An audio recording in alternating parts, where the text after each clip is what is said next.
Attention, please! Hope that didn't scare you, but I have a message to tell. After reading official reports from reputable sources like UN, UNICEF, there's this one common conclusion that I found, which I want to share with you all. And that is, if you're sitting next to someone that has the opposite gender as you do, statistically speaking, the two of you are not equal. Hi everyone, I'm Peter Sun, a grade 12 student from Guangzhou TEDxISA Guangzhou Foreign Language School. Today, before we officially kick off, I'd like to ask every single one of us to consider this question. What is the most prominent change in our ever-changing society in the past few decades? If you were to ask me, the answer would be gender equality. In the past few decades, gender equality developed rapidly, along with its controversies and its tangible improvements to our society. But despite it being revolutionary, I'm afraid not every single one of us know the current situation we're in. Here, let's test it. Please, raise your hand if you think we live in a gender-equal society. And raise your hand if you think that you have no additional privileges due to your gender. Okay, none of you guys agree. It looks like we have a very woke crowd, but this is not a case when I did this piece with others. A lot of the other crowds raised their hands. So some of them clearly agree. And if we time it by the percentage of the populations in China, in Asia, and in the world, that number would be massive. So our society generally perceives gender equality as something that we have achieved. But is this something true? Obviously not. Like I've told you, statistically speaking, you guys are not equal. So, yeah, that's why I decided I should address this issue with Ted right here and right now. If we look back in time, or read from any reputable sources, it's not hard for us to find the conclusion that gender equality aims to empower women, so that men and women could have the same opportunity, right, and treatments, so that they can achieve their full potentials and live their life to the fullest. And studies have shown that gender equality has measurable benefits to our society. That includes a Harvard Business Review showing that workplaces with gender diversity often correlated with higher productivity. And I think ISA did a really good job on this one.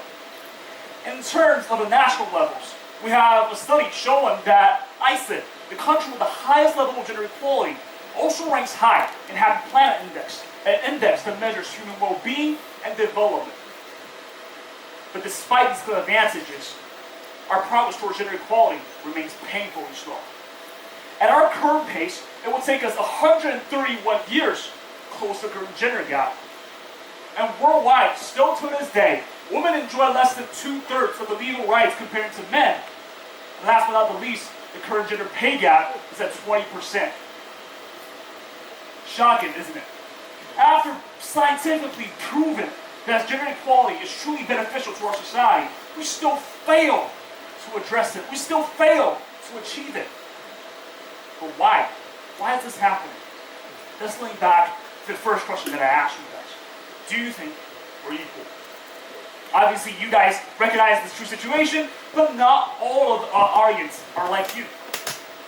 There are people in the world who still who do not recognize their privileges. Their privileges are invisible to them, so they cannot see the issue, and therefore fails to address this point. Yeah. And when I was doing this piece with other crowds, for example, the interest round, people had come to me after the speech saying, "Oh, Peter, you know what? I'm in Guangzhou. I have never ever heard of, or met, or experienced these inequalities you're talking about. My mother gets paid the same as my dad when they're doing the same job." Okay, fair enough. I won't agree, but okay, let's dig deeper. Let me illustrate this with an example that might be more relatable to you all. And that is a crime relating to gender inequality, which has been seldom mentioned among our age group specifically. And that is domestic violence. Now, according to WHO, worldwide, globally, one in three women has suffered from domestic violence. It's either physical violence or sexual violence, from a partner or a stranger, or even both. Now that is to say, during this very speech, while I'm talking right now, out there here in one of the most urbanized cities in the world, there's someone's daughter, someone's mother, suffering from these violence, from men primarily, and behind closed doors. That's why I would argue that 1 in 3 is a statistics that has been watered down. Because not all the cases of domestic violence are reported and justified. Now, I think you know how unequal our society is. And this is a problem. Because I know that not all of us are survivors of domestic violence. Me personally, I'm not a survivor of domestic violence. But this does not make the issue irrelevant to me. In my 17 years of life, I've encountered several survivors of domestic violence. And when I've become close to them, I know that they have suffered from those long-lasting and detrimental effects of domestic violence. Domestic violence hurts the people I care and love dearly. And you cannot say the question is irrelevant to me, and ask this should be to you. So yeah, we need to address it. We need to address it. Like it says here, human rights are not optional. Everybody here deserves equal rights and opportunities. Everybody here deserves the same chance to pursue our ambition, to pursue our dreams, and to pursue happiness. And when I get to this part, I want to make my piece as down to earth as possible, because I truly want to help you guys realize this problem and address it with my speech. So I ask for the reflections from my peers. And then whenever I get to this part, they always ask me, okay, Peter, what you said sounds really, really good. And it sounds righteous. It sounds nice. But I'm just a teenager. I'm just an adolescent. How could I address these issues when I can't even drive? Indeed, as teenagers, as underage, as people who's under 18, in the crowd, I see people that's 12, that's 13, 14, 16, younger than I am. But is it age the only determinant of our influence? No. Indeed, there are little tangible improvements that we can make right now, but always remember, as teenagers, our mentalities and actions shape who we are in the future. And when we finally become influential enough, our supports of today's innovative initiatives that help promote gender equality will benefit the society by promoting the future with better gender equality, a future that possibly could achieve true gender equality. And to make that future seemingly possible, we need to start now by making subtle actions from within. So how do we do it? Speaking from a young man's perspective, I propose the new 3 R's, which is reflection, reaction, and radiation. Let me break it out for you guys. First part, reflection. Whether you believe it or not, we as a society have been perceived gender as something so stereotypical. And whether you believe it or not, you personally definitely have biases and stereotypes towards gender. We need to be self-reflective in this stage so we can truly realize our flaws and improve them. Okay, I can see some of you uncertain eyes and shaking your head. You don't believe you have biases and stereotypes, is it? Okay, let me prove it with y'all. So, if we talk about words like graceful and sentimental, what gender pops in your mind? And we talk about words like UFC fighters, firefighters, what gender pops in your mind? Exactly. That's how biased our perception of language is. And our language is a reflection of the most cherished values and beliefs that are indoctrinated to us at a very early stage. So these perceptions are very hard to change. But there are ways that we can help to improve this. So actually, I've been trying to do this at the beginning of the year. It's a very simple step, but it's fun and it spices up your life a bit. So now I started to use words that were usually perceived by the society to describe women, to describe attributes of men. So what I do, I have this big Brad Pitt poster on my bedroom wall in an apartment that I rent with my roommate. So whenever I walk past that poster, I always go like, oh my God, Brad Pitt is stunningly beautiful. And whenever I do that, the shocking facial expression of my roommate always pleases me. But now people will argue with me. Oh, Peter, you can't use that word on Brad Pitt. Beautiful, the word was meant for women since it was invented.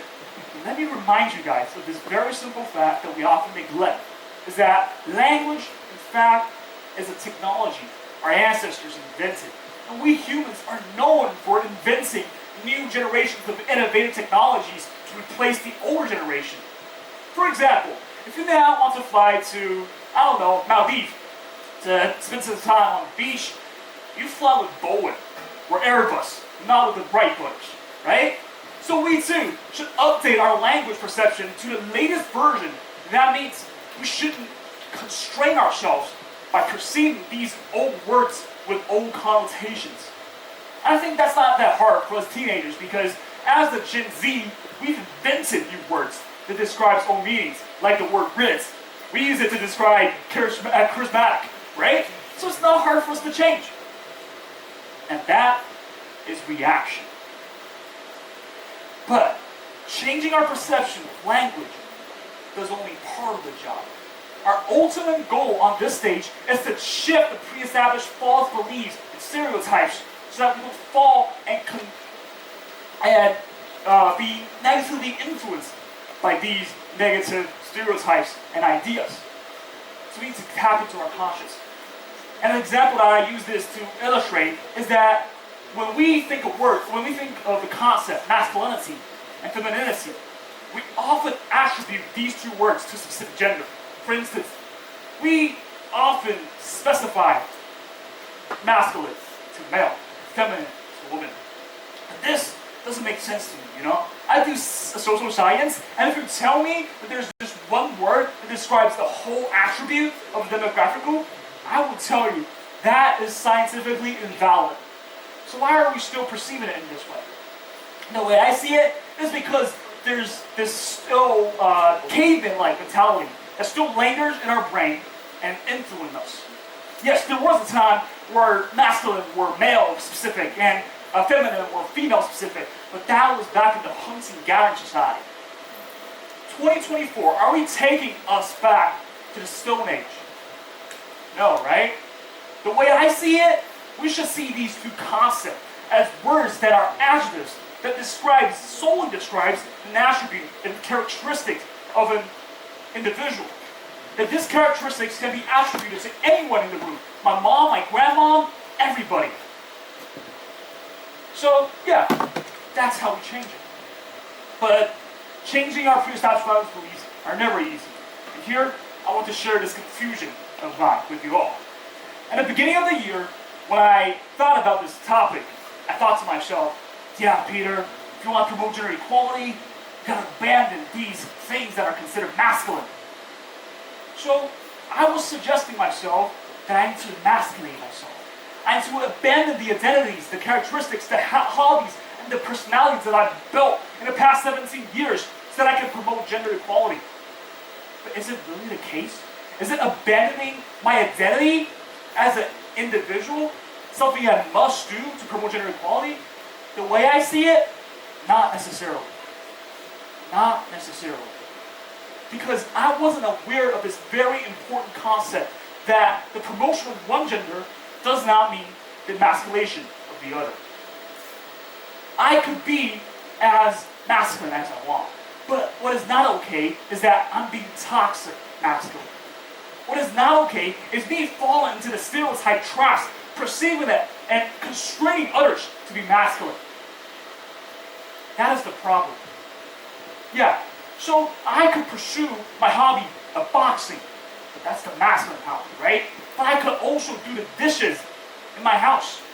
Same, my mom, she could cook me with the best dish you could ever taste in the world, but she could also pursue her career in education. These two does not conflict. So yeah, that's my confusion. That's what I want to share with you all. So we're done with reaction. And what's the next step? Radiation. Being intellectually gender equal does not mean that much, to be honest. Because our action defines who we are, and our action is what really makes impacts. So I want to share this story with you all. Experience that I got that other people radiated their influence to me. And that is Last semester, our school's SGU club organized an activity about feminism and gender equality. And I was invited, I joined it in an activity, and that activity specifically was about feminism in modern movies. We discussed it, and they bring really refreshing and mind-opening ideas to me. And on that day, I developed new concept of feminism and gender equality. Now this happened in my school, on my campus, during the final weeks. So as you can see, there are things that we can do to help promote gender equality, even just with something small. So maybe next time, when there's this kind of activity, go and join them. Contribute to the discussion, ask your friends to join. These activities will bring you new ideas that might inspire you. And if you don't have this kind of activity, go and organize one. If you're afraid to make mistakes, don't be. Or just play documentaries and films introducing feminism or gender equality to the general crowd. By doing little things, by acting subtle, we can make impact that we never, ever would imagine.